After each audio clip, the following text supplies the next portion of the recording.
Southwest Airlines is one of the most reviewed airlines on this channel, and one of my most flown ones in general. Because of that, it's maybe not that surprising that I somehow flew on this same 737 MAX tail November 1803 uniform on two separate flights into the same airport. Well, what if I told you this happened twice? In February 2023, I flew Southwest Airlines from Las Vegas to Indianapolis on a Boeing 737-800, registered November 8608 November. This was my second longest Southwest flight, longest distance-wise. And I gotta say, it was definitely one of my favorites. I mean, even I get nostalgia while watching that trip report sometimes. Fast forward over 2 years later, I last minute book a quick Southwest trip on the day prior to departure, with the first leg being Las Vegas to Denver on a Southwest 737 MAX. The next morning, the day I would fly out, I found out that the aircraft was swapped to a 737-800NG, but not just any. It was 8608 November, the exact same plane I had taken over 2 years ago to Indianapolis, departing from the same airport as before. When I found that out, I was like, well, that does it. 8608's getting another trip report, I guess. Doubling on yet another Southwest tail number wasn't on my bucket list for 2025, but hey, may as well. And while the same thing happened to me last year with 1803 uniform, this will be the first time an aircraft stars in two actual separate trip reports.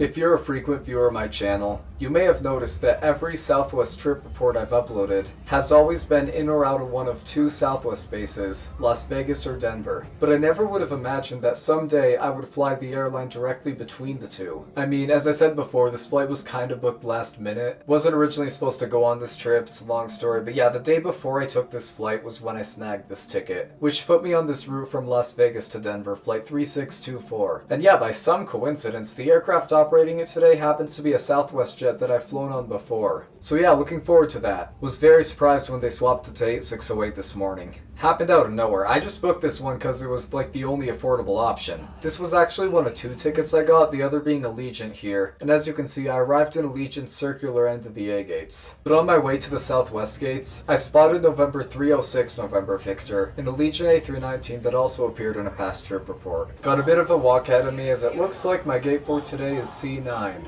Luckily I have plenty of time, as 8608 still needs to come in from Los Angeles. Also a route I've done in the past. I said that this was one of the only affordable options, but there was actually a second one that I was looking at. That being a Delta flight that connects in Seattle. I took this one because it had better timing, but believe it or not, that Delta flight was operated by tail November 3756, an aircraft that I had also flown on in the past back in 2014.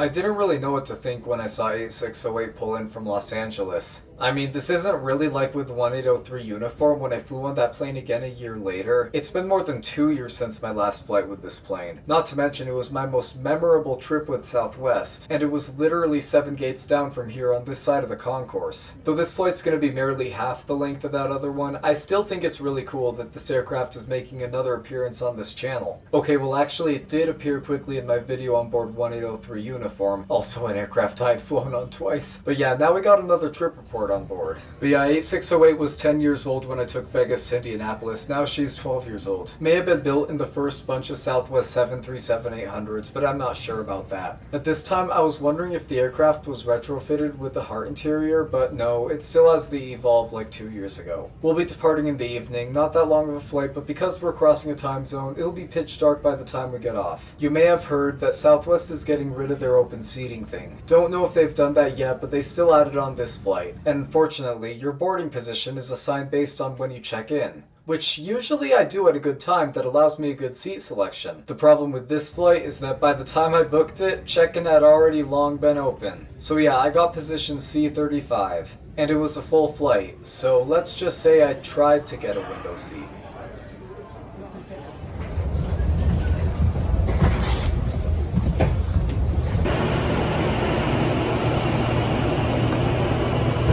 In short, all the windows were full, so I had to take this aisle. Sorry I couldn't get one, but I'll get wing shots when I can. Welcome back on board 8608 November. Yeah, push back here just momentarily, and I check a few bags here. I do wish the seats had headrests, but they're padded very well. On top of that, the legroom is very good. Because of both these things, the Evolve interior on the Dash 800 is my favorite of Southwest's hard products.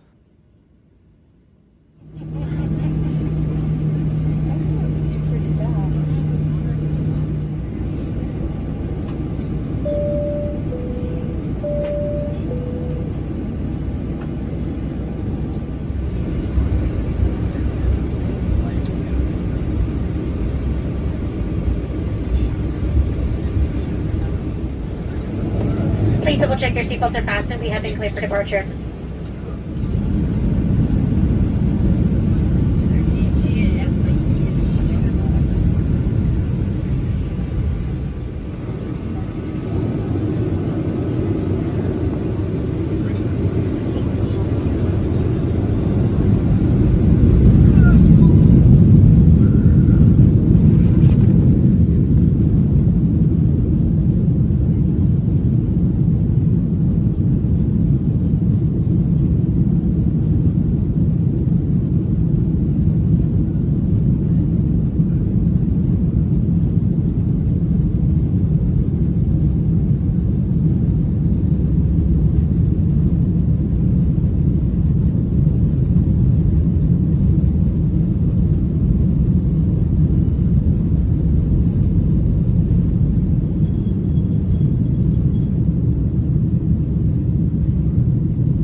Alright, now it's finally time we try the new Southwest pretzel bag. I'm gonna miss the snack mix, but let's see how these taste. The first thing I noticed about them is that they're the same brand as the pretzels on Alaska Airlines. So my first thought was, oh no, you didn't, Southwest. You did not just swap your snack mix for those bland, tasteless pieces of cardboard. But then I gave them a taste and realized how wrong I was. They were actually really good, and in my opinion salted perfectly. Okay, Southwest, I'll take it. I'd say it measures up enough to your previous mix. There was also a drink service from which I chose tea with some sugar.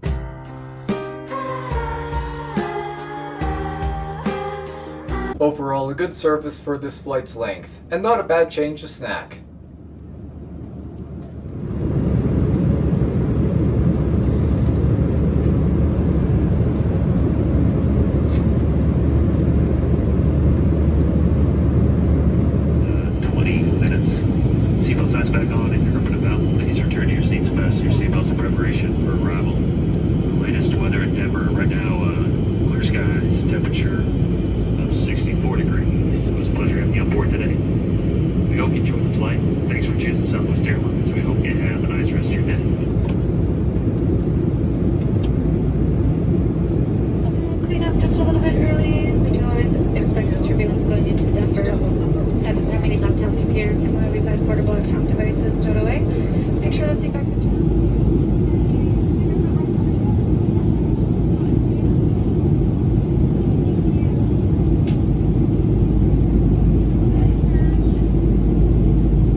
Airlines, we'd like to welcome you to our home base of Denver.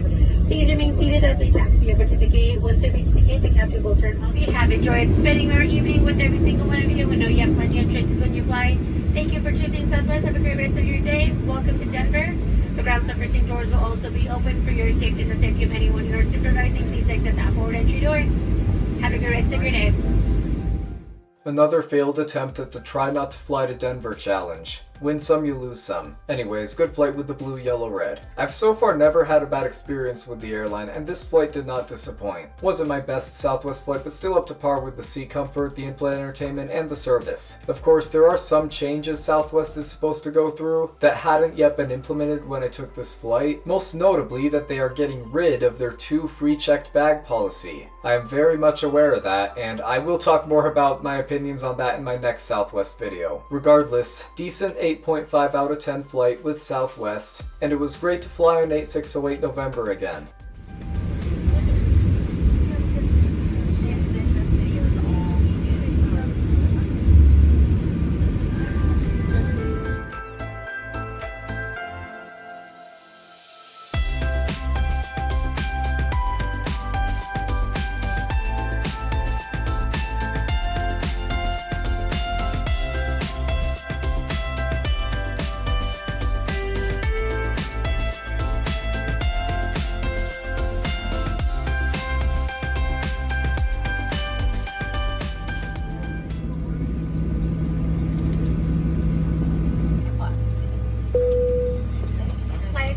Under the cross track.